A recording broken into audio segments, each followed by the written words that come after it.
اعوذ باللہ من الشیطان الرجیم بسم اللہ الرحمن الرحیم انا انزلنا الیک الکتاب بالحق لتحکم بین الناس بما اراک اللہ ولا تکن للخائنین خصیما واستغفر اللہ ان اللہ کان غفورا رحیما۔ عزیز دوستو، السلام علیکم ورحمۃ اللہ وبرکاتہ۔ سورہ نساء آیت نمبر 105 اور 106 تلاوت کی ہے۔ ان دونوں آیات میں ایک بہت بڑا سبق ہے جو ہمارے معاشرتی عدالتی نظام میں بہت اہمیت کا حامل ہے۔ تو یہ حکم اللہ تعالیٰ نے فرمایا تاکہ انصاف کا نظام بہتر طریقے سے پایہ تکمیل کو پہنچے اور ہر شخص پرسکون زندگی گزار کے اس دنیا سے رخصت ہو۔ ماشاء اللہ۔ تو ارشاد باری تعالیٰ ہے انا انزلنا الیک الکتاب بالحق، انا بے شک، انزلنا ہم نے نازل کیا، الیکا آپ کی طرف، کتاب یعنی یہ قرآن پاک جو کتاب ہے، بالحق حق کے ساتھ یعنی سچی کتاب۔ تو اللہ تعالیٰ فرماتے ہیں بے شک ہم نے قرآن پاک جو کتاب ہے، سچی کتاب ہے، ہم نے اے محمد صلی اللہ علیہ وسلم آپ کی طرف نازل فرمائی ہے۔ تو اب آگے کیا حکم ہے؟ ارشاد ہے لتحکما، تاکہ آپ فیصلہ کریں، بین الناس لوگوں کے درمیان، بما اراک اللہ جس طرح کے اراک اللہ، ارا کا مطلب دکھایا ہے، کلّا اللہ تعالیٰ نے آپ کو، جس طرح سے اللہ تعالیٰ نے آپ کو رہنمائی کی ہے، یہ راستہ دکھایا ہے، یہ حق اور سچ کی کتاب اور اللہ کی طرف سے جو حکمت آپ کو ملی ہے، آپ کو علم ملا ہے یہ کتاب و سنت کا، تو آپ اس کے مطابق لوگوں میں فیصلہ کریں۔ ماشاء اللہ۔ تو آگے اللہ تعالیٰ ارشاد فرماتے ہیں ولا تکن، اور نہ ہو جائیں، للخائنین جو خیانت کرتے ہیں ان کی طرف اپنا جھکاؤ نہ رکھیں، یعنی خیانت کرنے والے جو ہیں، خصیمہ کا مطلب ہوتا ہے وکیل، جو کہ بحث کرتا ہے، جو عدالت میں وکالت کرتا ہے تو اور جھگڑا کرتا ہے کسی کے بارے میں۔ تو اللہ تعالیٰ نے ارشاد فرمایا جو خیانت کرنے والے ہیں نا، ان کے حق میں نہ جھگڑیں، کیونکہ خیانتی لوگ دغا باز ہیں، ان کے حق کی طرف نہ بولیں، وہ تو ہیں ہی خائن بندے، وہ تو خیانت کرنے والے ہیں۔ تو اس لیے جو ہے اللہ تعالیٰ نے ارشاد فرمایا، اور اگر غلطی ہو جائے کبھی تو اللہ تعالیٰ نے قیامت تک بتا دیا کہ کہیں پر بھی عدالتی نظام میں غلطی ہو اور پھر فوراً اس کا پتہ چل جائے تو پھر آپ جو غلطی کہیں ہوتی ہے اس کی معافی مانگ لیں، واستغفر اللہ اگلی آیت میں، تو اللہ سے معافی مانگیں، اللہ معاف کرنے والا ہے، اللہ سے آپ استغفار کرو، معافی مانگو۔ ان اللہ بے شک اللہ تعالیٰ کانا غفور الرحیمہ، کیونکہ اللہ تعالیٰ بخشنے والا مہربان ہے۔ اب غور کریں کہ اس میں اللہ تعالیٰ نے ارشاد فرمایا کہ سب سے پہلی بات جو اللہ تعالیٰ نے ارشاد فرمایا کہ بے شک ہم نے آپ کی طرف حق کے ساتھ کتاب نازل کی ہے تاکہ آپ لوگوں کے درمیان اس کے مطابق فیصلہ فرمائیں جو اللہ نے آپ کو دکھا دیا ہے۔ آپ خیانت کرنے والوں یعنی دھوکے بازوں کی طرف سے جھگڑنے والے نہ بنیں، یعنی دھوکے بازوں کے طرفدار نہ بنے۔ تو یہ اللہ تعالیٰ نے ارشاد فرمایا۔ اب یہ قیامت تک کے لیے حکم ہے کہ جو ہے نا آپ جو ہے خیانت کرنے والوں کا ساتھ نہ دیں، دھوکے بازوں کا، جھوٹوں کا ساتھ نہ دیں، بلکہ سچوں کے ساتھ چلیں۔ تو گویا اس میں اللہ تعالیٰ نے 3 باتیں ارشاد فرمائیں۔ پہلی بات کہ یہ کتاب جو قرآن پاک ہے یہ سچی کتاب ہے اور اللہ تعالیٰ نے رسول اللہ صلی اللہ علیہ وسلم پر نازل فرمائی۔ تو اس میں آپ اس کو اور رسول اللہ صلی اللہ علیہ وسلم کی زندگی اور سنت کو، یعنی قرآن اور سنت کو سامنے رکھیں اور فیصلے کریں، یعنی قرآن و سنت کے مطابق۔ پھر جو دھوکے باز ہیں، خیانت کرنے والے ہیں، ان کا ساتھ بالکل نہ دیں۔ تو یہ پہلی بات کیا تھی کہ قرآن پاک اللہ تعالیٰ کا پاک کلام ہے۔ اللہ تعالیٰ نے نزول قرآن کو تمام باطل وسوسوں سے محفوظ رکھا ہے، تمام شیطانی حملوں سے اللہ نے قرآن پاک کی حفاظت کی ہے۔ یہ کتاب حق و باطل کا فرق بتاتی ہے، اوامر و نہی کا حکم دیتی ہے اور ایک پرسکون زندگی گزارنے کا دستور ہے۔ اس قرآن پاک میں لوگوں کے جان و مال، عزت و آبرو، عقائد و اعمال کا بیان موجود ہے اور روزمرہ زندگی کے ہر مسئلے کا حل بھی اس میں بخوبی مل جاتا ہے۔ تو اس لیے ارشاد فرمایا کہ آپ کو اللہ تعالیٰ نے قرآن پاک عطا کیا، پھر رسول اللہ صلی اللہ علیہ وسلم ماشاء اللہ اس قرآن پاک کی، ان کی زندگی قرآن پاک کی تفسیر ہے۔ رسول پاک صلی اللہ علیہ وآلہ وسلم نے جو اعمال کیے، جو آپ صلی اللہ علیہ وسلم نے، وہ ہمارے پاس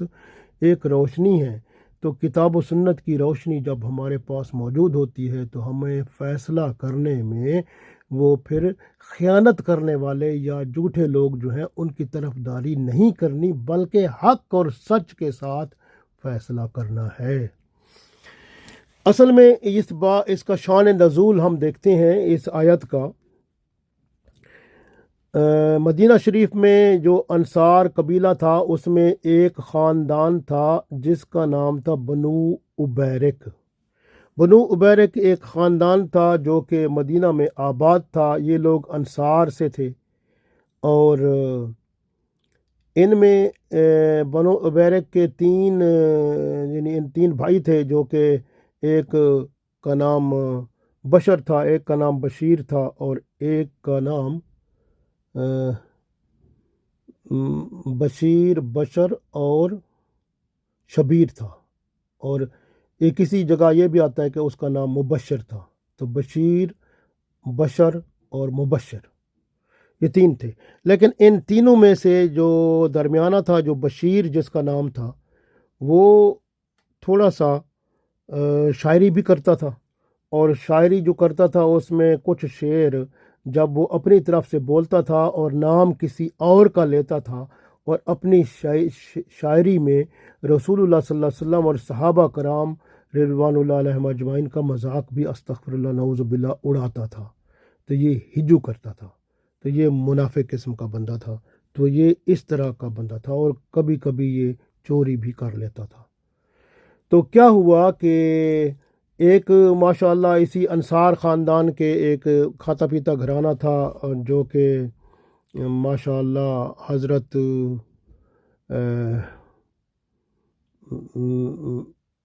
قتادہ بن نعمان رضی اللہ تعالیٰ عنہ کے چچا تھے۔ تو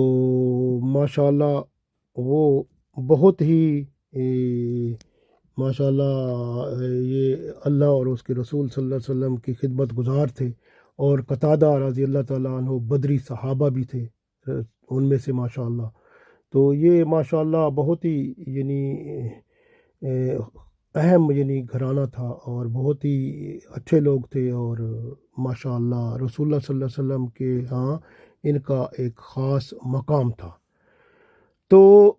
رفاعہ جو تھا، رفاعہ اس کا چچا تھا، رفاعہ رضی اللہ تعالیٰ عنہ جو تھے، ان کے گھر میں آٹا موجود تھا۔ انہوں نے شام سے جیسے وہ یا دوسرے ملکوں سے جب وہ تجارت کے ذریعے مال پہنچتا تھا تو وہ گندم وغیرہ لے لیتے تھے اور آٹا بنوا کے گھر میں رکھتے تھے۔ تو ان کے گھر میں آٹے کی بوری تھی، اس کے اوپر انہوں نے اپنا جنگی سامان جیسے ڈھال ہوتی ہے اور تلواریں، اس طرح کی چیزیں رکھی ہوئی تھیں۔ تو اس کو بشیر کو پتہ چلا، جس کو بشیر کہتے تھے، اس کو کبھی کبھی اس کا نام توما بھی کہتے تھے، توما اور بشیر ایک ہی، کسی تفسیر میں توما کہتے ہیں، کسی میں بشیر کہتے ہیں، یہ دونوں ایک ہی بندہ ہے۔ تو توما یا بشیر ایک ہی بندہ ہے۔ تو یہ بشیر کیا تھا؟ اس نے کیا کیا کہ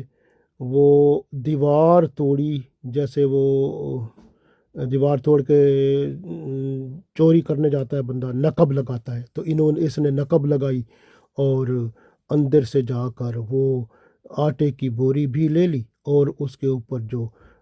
سامان تھا، جنگی سامان، ڈھال اور تلوار اور اس طرح کے، وہ سامان بھی لے آیا۔ تو یہ سارا چوری کر کے وہ لے گیا۔ اب کیونکہ وہ آٹا جو تھا اس کا نیچے کوئی تھوڑا سا کوئی معمولی سا سوراخ تھا، جس سے پتہ چلتا گیا کہ بھی آٹا کہاں گیا ہے، بوری کہاں گئی۔ تو اس سے ان کو پتہ چلا کہ یہ وہاں سے یہ جو ہے یہ بشیر کے گھر میں گیا ہے، بنو ابیرک کے گھر میں یہ پہنچا ہے۔ تو رات کو دیکھا بھی گیا کہ وہاں پر انہوں نے آگ بھی جلائی تھی، اس کا مطلب ہے آٹا سے انہوں نے روٹی وغیرہ پکائی، کیونکہ اس وقت حالات یہ تھے کہ مدینہ میں وہ آٹے کی قلت تھی اور لوگ کھجوریں اور مختلف چیزیں کھاتے تھے۔ تو اس وقت جو ہے یہ جب کہ یہ صورتحال تھی، تو اس وقت صورتحال جو تھی، جب ان کو شک ہو گیا، اور شک کافی حد تک یقین میں بدلا، کیونکہ وہ آٹے کے نشان جو تھے وہ بنی ابیرک کے گھر تک پہنچتے تھے، بشیر کے پتہ چلا کہ بشیر نے یہ کام کیا ہے۔ تو حضرت رفاع رضی اللہ تعالیٰ عنہ نے حضرت قتادہ بن نعمان رضی اللہ تعالیٰ عنہ کو بھیجا رسول اللہ صلی اللہ علیہ وسلم کے پاس کہ وہ حالات سنائیں اور اس طرح معاملہ ہو گیا ہمارے ساتھ۔ تو حضرت قتادہ رضی اللہ تعالیٰ عنہ رسول اللہ صلی اللہ علیہ وسلم کے پاس آئے اور معاملے کو بیان فرمایا۔ تو اس وقت جو ہے ان کو بھی پتہ چل گیا، بشیر اور بنی ابیرک فیملی کو، وہ سارا خاندان جو ہے انہوں نے بندے اکٹھے کیے اور انہوں نے کہا دیکھو جی، رسول اللہ صلی اللہ علیہ وسلم کے پاس وہ بڑے بڑے جو نیک بندے تھے یا وہ لے کر آ گئے کہ بھئی ہم نے کوئی چوری نہیں کی۔ تو یہ جو چوری ہے ان میں سے ایک روایت میں یہ آتا ہے کہ انہوں نے کہا چوری لبید رضی اللہ تعالیٰ عنہ، وہ ایک نیک آدمی تھے، انہوں نے کی ہے، تو وہ لبید کا نام لیا۔ تو لبید جو ہے وہ تلوار لے کر آ گئے، انہوں نے کہا ٹھیک ہے، یہ جو چوری اگر تم ثابت کرو، نہیں تو میں گردن اتار دوں گا تمہاری۔ تو وہ جب تلوار ننگی لے کر سامنے آئے تو انہوں نے کہا شاید ایسا نہ ہو کہ ہمیں کسی کو وہ قتل کر دے یا ایسے کچھ ہو جائے۔ تو انہوں نے اس کو کہا کہ ہم آپ کا نام نہیں لیتے، چوری آپ نے نہیں کی، آپ چلے جائیں، ہمارا آپ کے ساتھ کوئی جھگڑا نہیں ہے۔ پھر انہوں نے کہا کہ ہم چوری کا پھر کیا کیا، اس نے اپنا جو توما جو کہ بشیر تھا، اس نے وہ آٹے کی بوری جو تھی وہ اپنے گھر سے نکال کے، وہ آگے ایک یہودی کا گھر تھا جس کا نام زید تھا، اس کے گھر میں وہ آٹے کی بوری اور وہ جنگی سامان جو تھا وہ اس نے وہاں پر امانت بطور رکھ دیا، لیکن آٹے کی بوری میں نیچے چھوٹا سا سوراخ اس نے کیا تاکہ آٹا وہ گرتا ہوا معلوم ہو کہ یہ جو ہے کہاں تک پہنچا ہے۔ تو اس کو دیکھے ہوئے پھر انہوں نے کہا دیکھو جی، آٹے کا نشان تو کہاں جاتا ہے؟ تو انہوں نے دیکھا تو وہ جاتا ہے، آٹے کا نشان جو ہے وہ تو یہودی کے گھر تک جا رہا تھا۔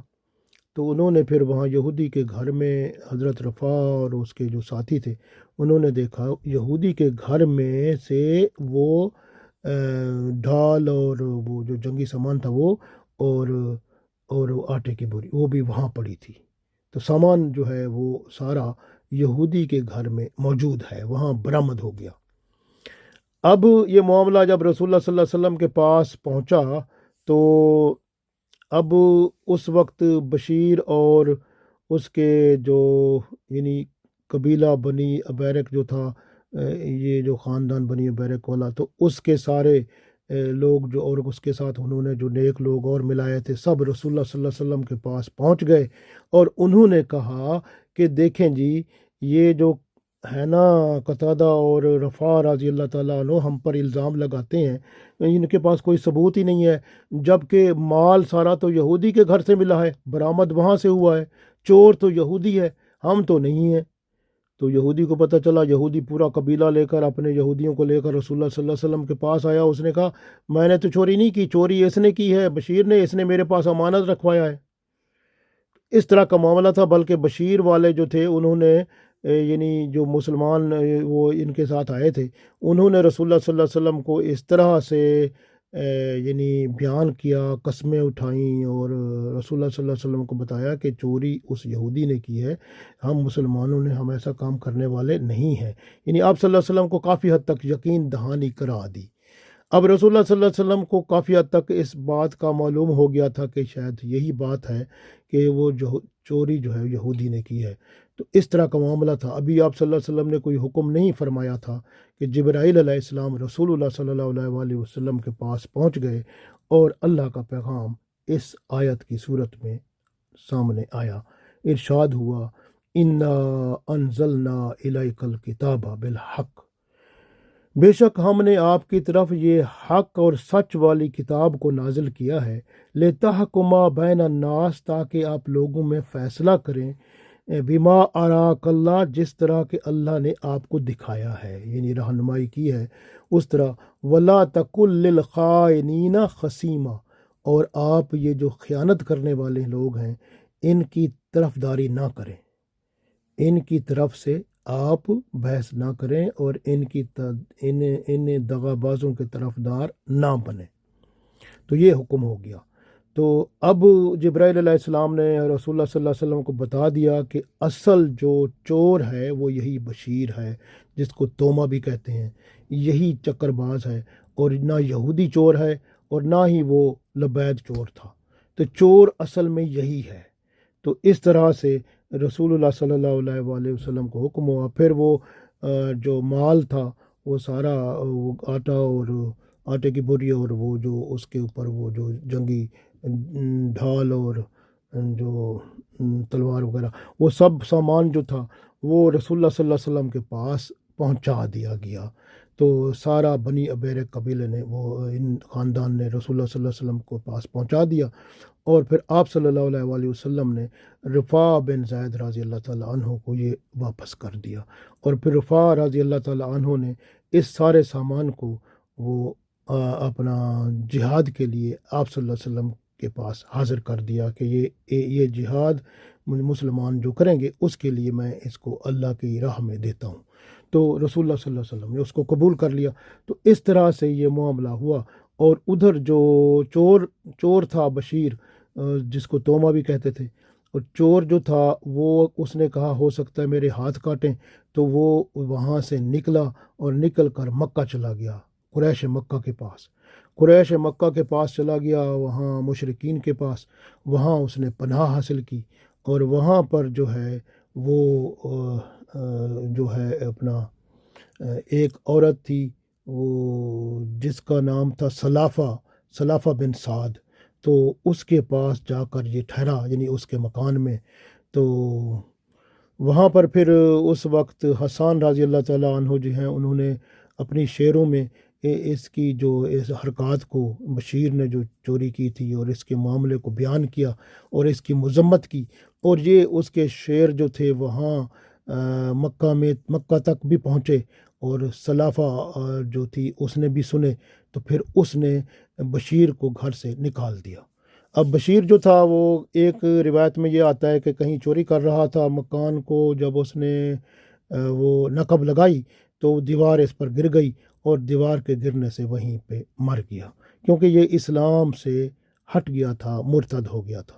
تو یہ حالت اس کی تھی۔ تو اس طرح سے یہاں پر جو ہمیں سبق ملتا ہے وہ ہم نے دیکھنا ہے کہ کیا ہے۔ سبق یہ ملتا ہے کہ یہاں پر غور کریں آپ کہ جو یہ جو قبیلہ بنی ابیرک والا تھا، سب سے پہلی بات یہ ہے کہ بشیر جو تھا وہ، جس کو تومہ بھی کہتے تھے، اس نے یعنی لوگوں کو، مسلمانوں کو ساتھ ملایا، اور لوگوں نے جو نیک نیک مسلمان تھے ان کو بھی ساتھ ملایا، اور وہ رسول اللہ صلی اللہ علیہ وسلم کے پاس پہنچے اور اس کے وکیل بن گئے، اس کی طرف سے بحث کر کے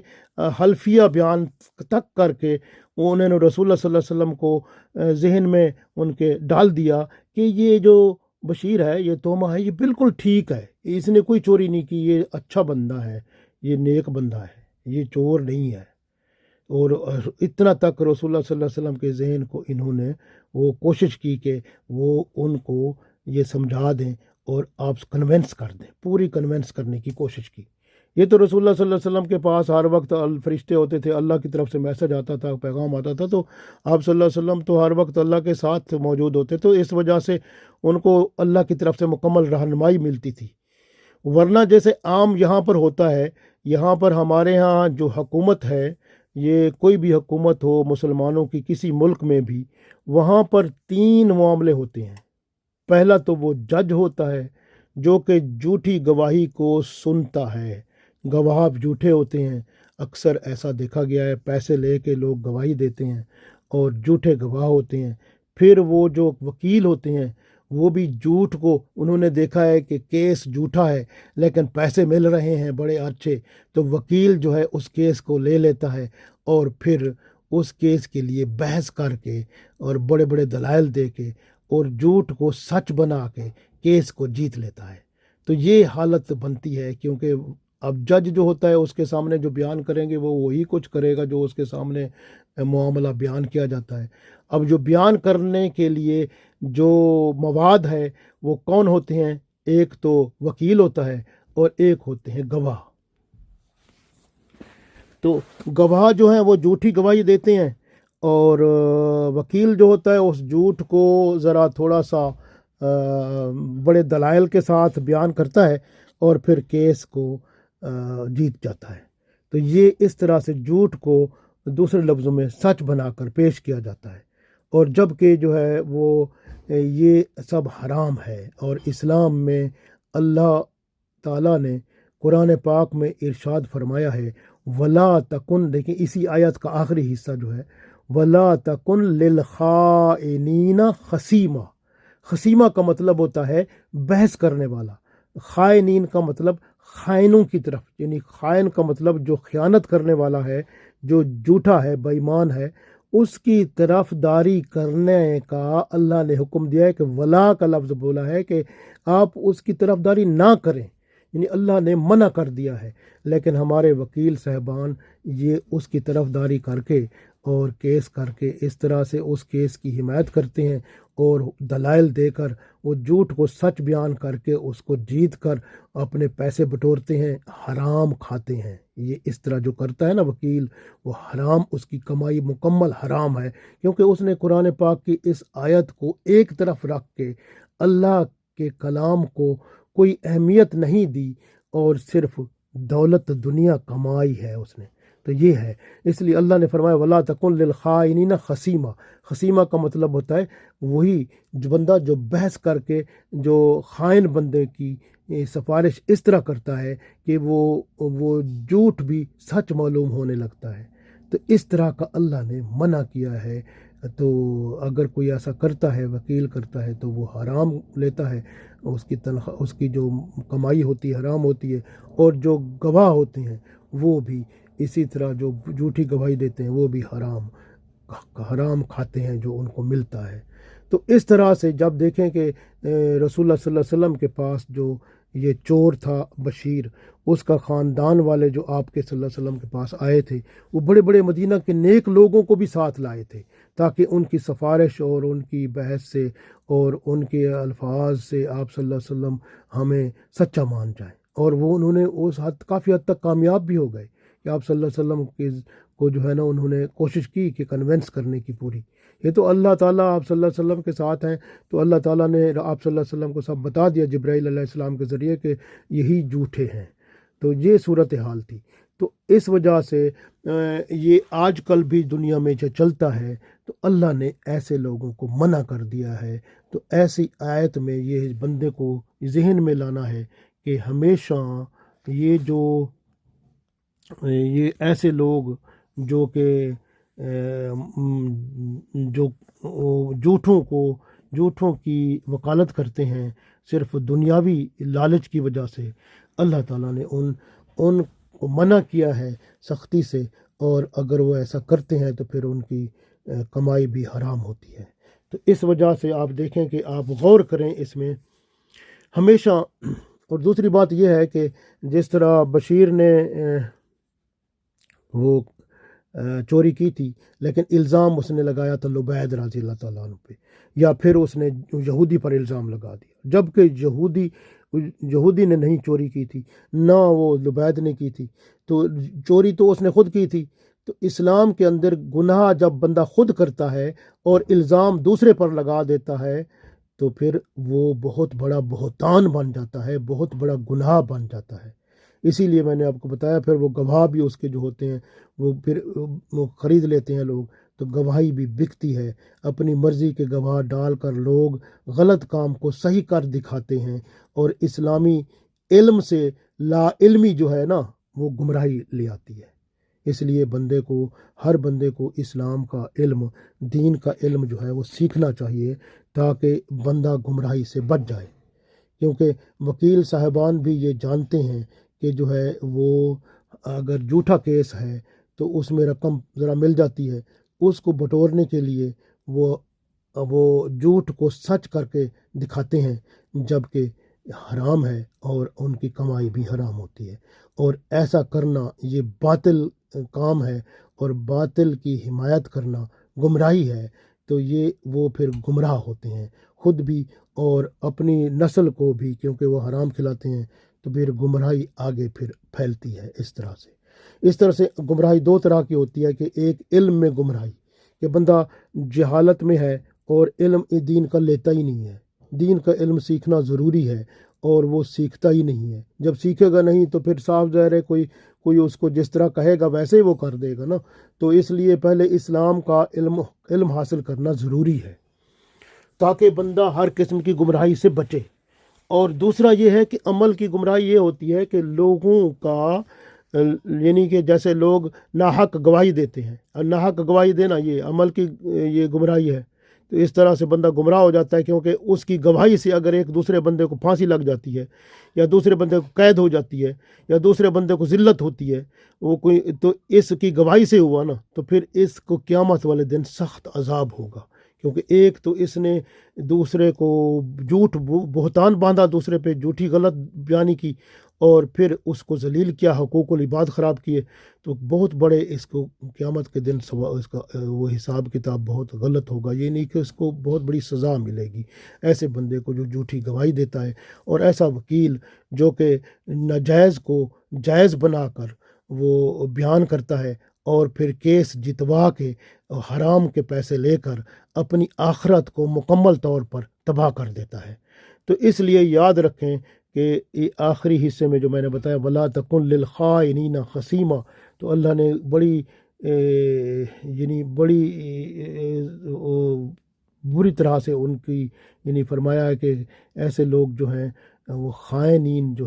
خیانت کرنے والے ہیں، ان کے خصیمہ یعنی ان کی طرف سے بحث کرنے والے، وکالت کرنے والے آپ نہ بنیں۔ تو اس لیے اگر کوئی وکیل ایسا کرتا ہے تو وہ حرام کی کمائی لیتا ہے، اور اللہ کو قیامت والے دن جواب دے گا۔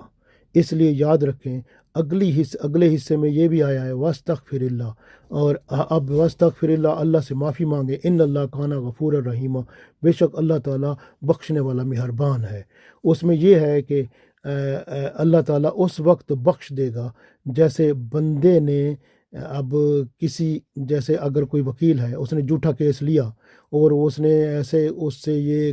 کسی کیس میں ایسا ہو گیا کہ اس نے جھوٹ کو سچ بنا کے وہ کیس جیت لیا، اور اب وہ معافی کا ایک ذریعہ ہے